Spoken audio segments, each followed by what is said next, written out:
할렐루야. 3월 27일 목요일 새벽 기도를 시작하겠습니다. 사도신경으로 우리의 신앙을 고백합니다.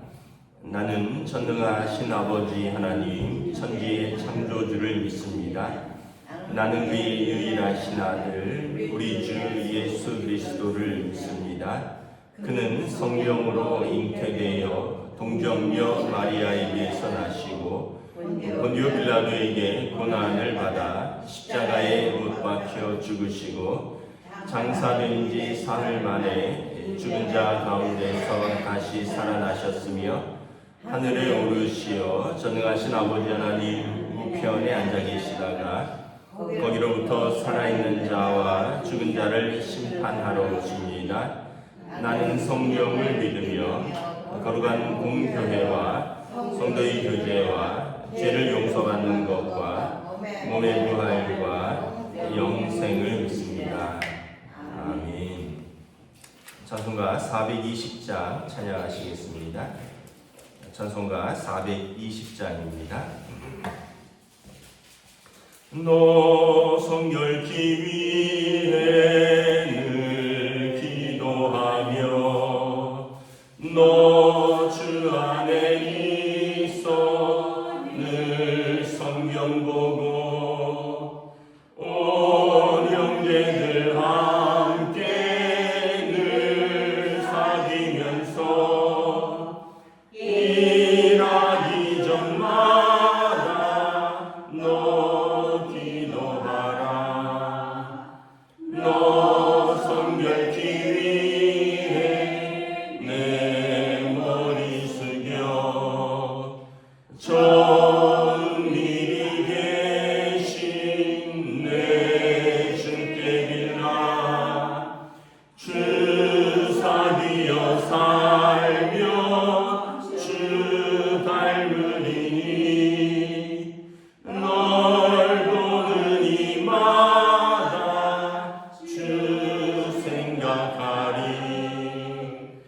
너 성결케 위해 주 따라가고 일 가급하여도 당황치 말고 참 즐거울 때나 또 슬플 때나 너 주님만 믿고 늘 따라가라.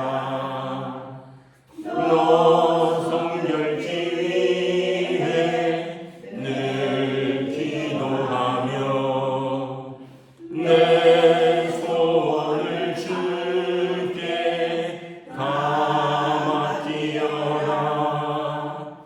너 성령을 받아 주 섬겨 살며 저 천국에 가서 더 잘 섬기리.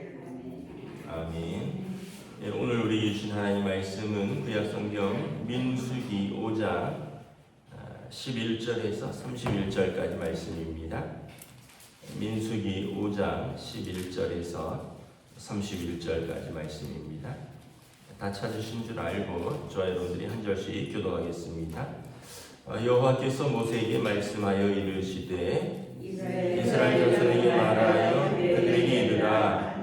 만일 어떤 사람의 아내가 탈선하여 남편에게 시내를 저버렸고 한 남자가 그 여자와 동침하였으나 그의 남편의 눈에 숨겨 드러나지 아니하였고 그 여자의 더러워진 일에 증인도 없고 그가 잡히지도 아니하였어도 그 남편이 의심이 생겨 그 아내를 의심하였는데 그 아내가 더럽혀졌거나 또는 그 남편이 의심이 생겨 그 아내를 의심하였으나 그 아내가 더럽혀지지 아니하였든지 그의 아내를 데리고 제사장에게로 가서 그를 위하여 보리가루 10분의 1 에바를 헌물로 드리되 그것에 기름도 붓지 말고 유향도 두지 말라. 이는 의심의 소재여 죄악을 기억나게 하는 기억의 소재라. 제사장은 그 여인을 가까이 오게 하여 여호와 앞에 세우고 토기에 거룩한 물을 담고 성막 바닥에 티끌을 취하여 물에 넣고 머리를 풀게 하고 기억나게 하는 소재물 곧 의심의 소재물을 그의 두 손에 두고 제사장은 저주가 되게 할 쓴 물을 자기 손에 들고 여인에게 맹세하여 그에게 이르기를 내가 내 남편을 두고 탈선하여 다른 남자와 동침하여 더럽힌 일이 없으면 저주가 되게 하는 이 쓴 물의 해독을 면하리라. 그러나 내가 내 남편을 두고 탈선하여 몸을 더럽혀서 내 남편 아닌 사람과 동침하였으며 제사장이 그 여인에게 저주의 맹세를 하게 하고 그 여인에게 말할지니라 여호와께서 내 넓적다리가 마르고 내 배가 부어서 내가 내 백성 중에 저주거리 맹세거리가 되게 하실지라. 이 저주가 되게 하는 이 물이 내 창자에 들어가서 내 배를 붓게 하고 내 넓적다리를 마르게 하리라 할 것이요 여인은 아멘 아멘 할지니라. 제사장이 저주의 말을 두루마리에 써서 그 글자를 그 쓴 물에 빨아놓고 여인에게 그 저주가 되게 하는 쓴 물을 마시게 할지니 그 저주가 되게 하는 물이 그의 속에 들어가서 쓰리라. 제사장이 먼저 그 여인의 손에서 의심의 소재물을 취하고 그 소재물을 여호와 앞에 흔들고 제단으로 가지고 가서 제사장은 그 소재물 중에서 한 움큼을 취하여 그 여자에게 기억나게 하는 소재물로 제단 위에 불사르고 그 후에 여인에게 그 물을 마시게 할지라. 그 물을 마시게 한 후에 만일 여인이 몸을 더럽혀서 그 남편에게 범죄하였으면 그 저주가 되게 하는 물이 그의 속에 들어가서 쓰게 되어 그의 배가 부으며 그의 넓적다리가 마르리니 그 여인이 그 백성 중에서 저주거리가 될 것이니라. 그러나 여인이 더럽힌 일이 없고 정결하면 해를 받지 않고 임신하리라. 이는 의심의 법이니 아내가 그의 남편을 두고 탈선하여 더럽힌 때나 또는 남편이 의심이 생겨서 자기의 아내를 의심할 때 여인을 여호와 앞에 두고 제사장이 이 법대로 행할 것이라. 함께 있습니다. 남편은 무죄할 것이요 여인은 죄가 있으면 당하리라. 아멘. 할렐루야. 네, 오늘도 새날을 주셨습니다. 하나님께서 은혜와 평강으로 함께해 주시기를 축복합니다. 네, 오늘 말씀은 좀 어렵기도 하고 좀 이해하기도 좀 어려운 내용이기도 한데 18절에 보면 이제 이게 기억나게 하는 소재물, 의심의 소재물로 또 배우자 특별히 아내의 부정을 이제 판단하는 그런 내용입니다. 어제 보면 그 이제 정결법에 대해서 나왔었죠. 몸에 어떤 유출이 있거나 피부병이 있으면 공동체 진 밖으로 격리하여 진 안에 이 전염병이 퍼지지 않게 하라는 거죠. 여러분 만약에 이 몸에 있는 어떤 피부병도 전염이 돼서 진 밖으로 내보낼진데 어떻게 보면 더 심한 것이 있다면 눈에 보이지 않는 어떤 정결하지 않은 행위겠죠. 지금 이스라엘은 광야길을 가고 있는데 광야길을 가는데 사실은 동서남북으로 성막을 중심으로 진을 짜서 자기 지파는 자기 지파들끼리 가는데 그 안에서 어떤 부정이 일어났다고 생각하면 이거 완전히 그 광야길을 가는 공동체가 의심과 또 불신 그리고 또는 무고한 희생, 복수 이런 걸로 난장판이 되겠죠. 이게 어떤 정착 사회도 아니고 지금 광야길을 행군하고 있는 어떤 공동체에서 이런 일이 일어나면 공동체 전체의 신뢰의 기반이 무너지고 또 공동체 전체의 질서가 흔들리는 상황이라는 거죠. 그래서 아까도 말씀드렸지만 피부병도 전염병이라면 진 밖에 내놔서 격리하는데 심지어 이런 성적인 부정이라면 이것을 가려내어서 징계를 하지 않으면 이 공동체가 광야를 온전히 갈 수 없다. 그리고 온전한 신뢰와 또 온전한 질서와 온전한 사랑 가운데 유지될 수 없다는 것입니다. 그래서 이런 어떤 율법이 있는 것으로 보이는데 이제 그 의도를 알면 우리가 조금 이해를 할 수 있겠죠. 요즘은 뭐 아시겠지만 이런 것으로 법으로 처벌하지는 않습니다. 뭐 성적 문제는 개인의 문제다 해서 법으로 일체 관여하지 않습니다. 뭐 이혼 소송 같은 그런 뭐 부부간의 어떤 그런 소송은 할 수 있지만 뭐 누구를 감옥에 넣고 누구 뭐 이런 사법적인 판단은 하지 않는다는 거죠.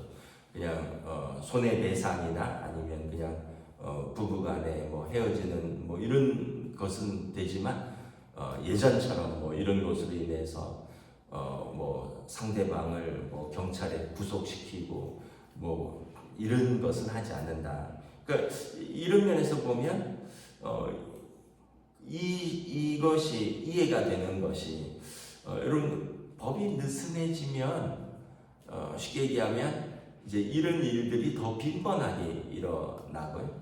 또 이런 것에 대한 엄격한 법 적용이 있으면 아무래도 좀 더 경계를 하고 좀 더 두려워하고 이것을 지키고자 하는 것이겠죠.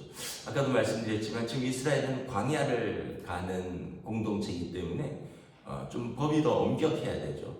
그 행군을 하는 거잖아요. 그 우리 뭐 여자분들은 행군을 뭐 잘 이해를 못 하시겠는데 이 군인들이 행군을 해요. 행군을 하면 자기 자리가 있어서 이탈을 하지 못합니다. 이게 행군은 아유 나 다리가 아프니까 나 좀 쉴게요. 먼저들 가세요. 이게 안 돼요. 다리가 아파도 그 자리를 유지해서 가는 거예요. 나 배고프니까 나 좀 먹고 갈게요. 이게 안 돼요. 다 같이 서서 다 같이 밥 먹는 시간이 있어요. 내가 유독 피곤하니까 난 낮잠 한숨 자고 갈 테니까 나중에 목적지에서 만납시다. 이게 안 된다니까요. 그 행군이라는 것은 그냥 모두가 질서 있게 그걸 가는 거예요. 힘들어도 같이 가는 거고, 그리고 힘들어도 공동체의 법에 근거해서 같이 따라가는 거예요. 이게 함께 가니까 할 수 있는 거지, 혼자 가면 아마 보통 사람은 어지간하면 포기할걸요. 뭐 혼자서 여러분 얼마나 걸어보신 적이 있으세요? 뭐 저는 혼자서는 한 10여 킬로 정도 뭐 좀 더 걸은 적은 있지만 뭐 더 걸을 이유도 없죠. 혼자서 뭐 10여 킬로 이상을 걸을 이유는 없죠. 근데 아마 특별한 목적이 있어서 뭐 산티아고 순례길을 간다거나 뭐 어디 국토 종단을 한다거나 뭐 제주도 순례길을 간다 뭐 이런 분들은 아마 하루에 뭐 30km, 30km 뭐 이런 목표를 두고 갈 겁니다. 근데 군대는 그냥 이렇게 그냥 목적지를 향해서 그냥 시간을 딱 정해요. 100km 이틀로 간다. 40km 하루에 간다. 뭐 특전사 같은 경우는 철인데 400km인데 일주일 안에 간다. 그냥 목표를 두고 그냥 가는 거예요. 저도 뭐 100km를 이틀에 걸어봤는데 그냥 목표를 세우면 그냥 가는 거죠. 거기 도착할 때까지 숙소를 이제 진을 치지 않습니다. 그러니까 이게 이제 공동체의 법에 근거하기 때문에 가는 거죠. 그래서 이스라엘이 광야길을 갈 때 이런 질서, 이러한 어떤 목표, 또 이러한 엄격한 공동체의 규칙이 없다면 아마 이 광야길을 가면서 뭐 나자빠지는 사람, 뭐 난 힘들어서 안 간다는 사람, 뭐 이렇게까지 갈 필요가 있는지. 그래서 계속 광야에서 거기서 죽었더라면 좋았을 뻔했다. 돌아가렸으면 좋았을 뻔했다. 홍해길에서 죽었으면 진작에 죽었으면 좋을 뻔했다. 그냥 애굽에서 있는 게 더 나을 뻔했다. 이런 얘기를 계속 하는 게 광야길이 힘들다는 거거든요. 뭐 우리로 말하면 이런 거예요. 그때 보릿고개 때 그냥 굶어 죽을 걸 괜히 살아서 이 고생을 한다. 그때 6.25 때 그냥 죽었으면 됐지. 지금까지 살아서 내가 이 욕을 본다. 이런 얘기랑 똑같은 거예요. 이스라엘이 그 목표를 향해서 가는데 이 공동체의 목표가 있고 공동체의 질서가 있고 그리고 이 공동체의 정결함이 유지돼야 된다는 거죠. 그래서 이건 어떤 개인의 일탈 같지만 여러분 전체 공동체의 질서와 또 화목과 이 공동체의 목표를 무너뜨리는 행위다. 그래서 어떻게 보면 개인의 일탈이는 그냥 한 가정의 문제가 될 수도 있지만 이런 일들이 이렇게 확산이 되면 사회 문제가 되고 이런 일들이 확산이 되면 국가의 문제가 된다라는 거죠. 그래서 이 문제는 이 이스라엘 공동체는 광야길에서 하나님 앞에 가지고 갔다. 그리고 그 당시 이제 제사장은 재판관의 역할을 했기 때문에 재판관이자 하나님 앞에 서는 제사장 앞에 가지고 가서 이 문제를 어떤 기억나게 하는 소재, 의심의 소재물 이런 것들을 통해서 해결하고, 그래서 죄가 있다면 벌을 받고 저주가 임하고, 무죄하면 벌도 없고 또 뭐 임신하는데도 문제 없고 또 부부간에 이 문제도 해결이 되고, 그래서 다시 공동체가 안전하게 그 길을 갈 수 있다, 이거를 보여주고 있습니다. 뭐 오늘날은 이러한 율법이 적용되지 않지만 뭐 동일한 거겠죠. 여러분, 가정에 제일 중요한 거는 신뢰입니다. 신뢰. 남편이 회사 가잖아요. 그러면은 뭐 회사 가서 일하는데 의심 없이 믿는 거죠. 뭐 요즘은 뭐 아내들도 일을 하지만 뭐 옛날에는 남편 회사 가면 아내들은 집에 있잖아요. 그럼 집에 있는 아내를 믿는 거죠. 이 신뢰가 기본이죠. 야, 저 남편이 회사 가서 아침부터 밤까지 정말 일만 하다 오지 않을까? 누구 뭐 다른 여자 만나질 않을까? 저 여자가 집에 있는데 집에서 하루 종일 밥만 하고 청소만 하겠어? 누구 만나지 않을까? 이러면 서로 그러면 이게 안 되겠죠. 또 자녀도 마찬가지겠죠. 애들 뭐 학교 가고 공부하러 가면 다 믿어주는 거죠. 그리고 이제 다들 그 믿음 안에서 또 만나고 또 믿음 안에서 또 생활하고 이런 거지. 이 의심이 시작되고 신뢰가 깨어지면, 한번 신뢰가 깨어지면 그 다음에는 뭘 해도 못 믿죠. 그 다음에 일하러 간다 해도 못 믿고요. 그 다음에 그냥 집에 있는다 해도 못 믿고요. 한번 신뢰가 깨어진다 그러면 자녀라 할지라도 공부한다 해도 제가 뭘 또 공부하겠어, 나가서 뭐 놀겠지, 뭐 제가 뭐 또 뭐 이런 식이 돼버리는 거죠. 그래서 우리가 가정도 그렇고 우리 모든 공동체는 하나님 앞에서 부름받은 사람들이다. 하나님 앞에서 부름받은 사람들이 이 공동체를 사랑과 믿음으로 아름답게 갖고 가야 된다. 그러려면 우리 한 사람 한 사람이 하나님 앞에서 또 배우자 앞에서 신뢰를 지켜야 된다. 그래서 성경에 보면 이것을 언약에 비유하죠. 하나님과 이스라엘 백성의 그 언약처럼 부부도 언약이다. 그래서 그 언약을 깬다면 언약을 깬 사람에게는 심판이 있고 하나님의 심판이 있는 것이다. 그래서 우리가 다시 한번 뭐 우리의 삶의 전반적인 것에서도 그렇지만 무엇보다 저와 여러분들의 가정에서 특별히 또 결혼을 했다면 그 배우자 간의 신뢰를 믿음으로 잘 지켜나가야 되는 것, 이것이 가장 믿음의 기본이다. 믿음의 시작이다. 신앙생활의 가장 기본이자 신앙생활의 가장 기초가 부부간의 신뢰로 가정생활을 잘하는 것이다. 이것이 우리가 하나님 앞에서는 뭐 잘하는 것 같은데 부부간의 신뢰가 깨지면 그러면 이제 신앙도 흔들리거든요. 그래서 신앙생활과 뭐 인격생활과 모든 것의 가장 기초는 가정생활을 잘하는 것이다, 이렇게 생각하시고 오늘도 여러분들의 가정에서 특별히 부부간에 또 부모 자식 간에 가족 간에 가장 기본적인 신뢰와 또 가장 기본적인 믿음과 가장 기본적인 사랑으로 잘 지켜나가시는 복된 가정 되시고 복된 하루 되시기를 우리 주님의 이름으로 축복합니다. 기도하겠습니다. 하나님 은혜를 감사합니다. 이스라엘이 공동체로 이제 그 광야 생활을 갈 때 그들에게 여러 가지 육체의 정결법도 있지만 또 그들의 가정의 정결법도 지켜야 한다는 것을 성경은 말씀합니다. 하나님 앞에서 그리고 제사장 앞에서 의심과 기억나게 되는 소재들을 통하여 또 배우자의 부정을 해결하지 않으면 이 또 가정이 온전할 수가 없고 또 이 공동체가 불신에 휩싸일 수 있기 때문에 이것을 아예 율법으로 규정하고 있는 것을 바라봅니다.